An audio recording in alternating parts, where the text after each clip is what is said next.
Contemporary land cover classifications structure and organize our landscapes. These categories are intended to capture the way we engage with and use land.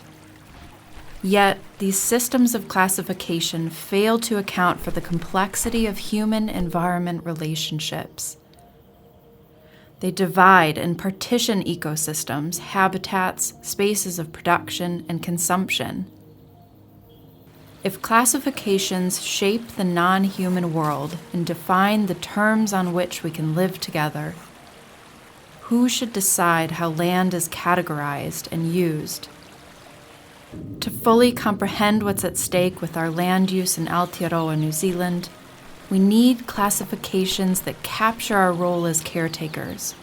We need to reimagine how land and water should feature in our lives, now and in the future. When you step outside, what do you see? How far can you see? Can you see how landscapes, ecosystems, watersheds are interconnected and interreliant? What might we see if we change our perspective? Based on the existing 6 land use classifications, each second of this film corresponds to 1% of our lands. From 100 meters and in just 100 short seconds.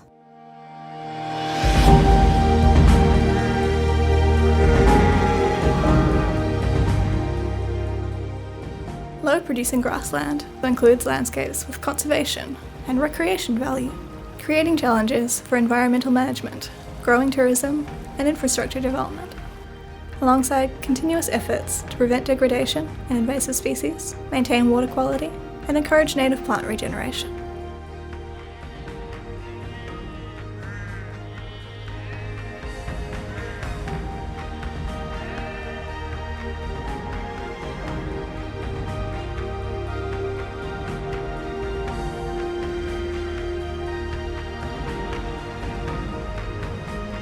Over the last 2 decades, sheep and beef have given way to growing and intensifying dairy.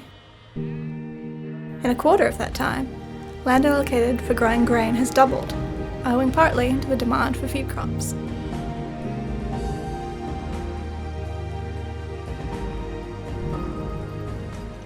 There is a real push for reforesting in Aotearoa New Zealand, but it's clear not all forests are the same. In contrast with highly managed plantation forests that stand in rows of single-age radiata pines, natural forests include both native species and select exotics. Less than 1% of natural forests are harvested, forming a critical carbon sink. These natural forests also have a deep cultural heritage of intangible significance.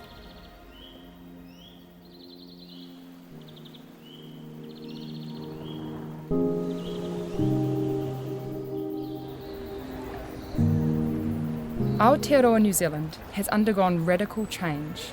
Our cities are growing, our wetlands are decreasing, our waterways, lakes and swamps are vulnerable to sediment runoff, pollution, erosion and drought.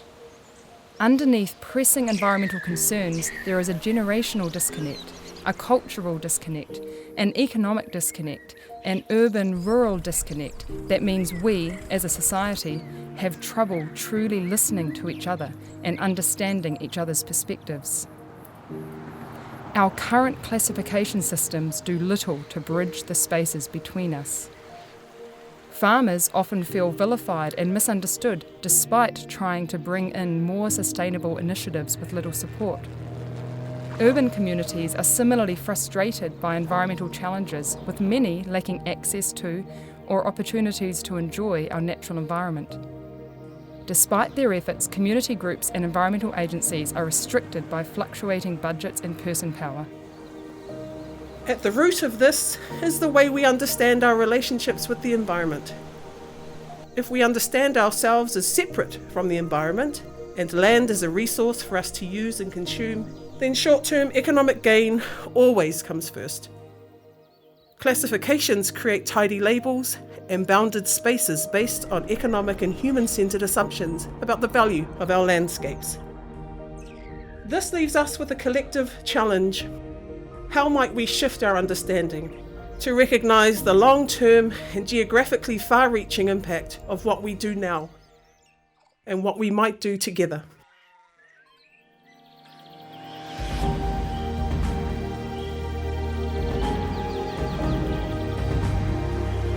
What would it take to reimagine living better lives on this planet?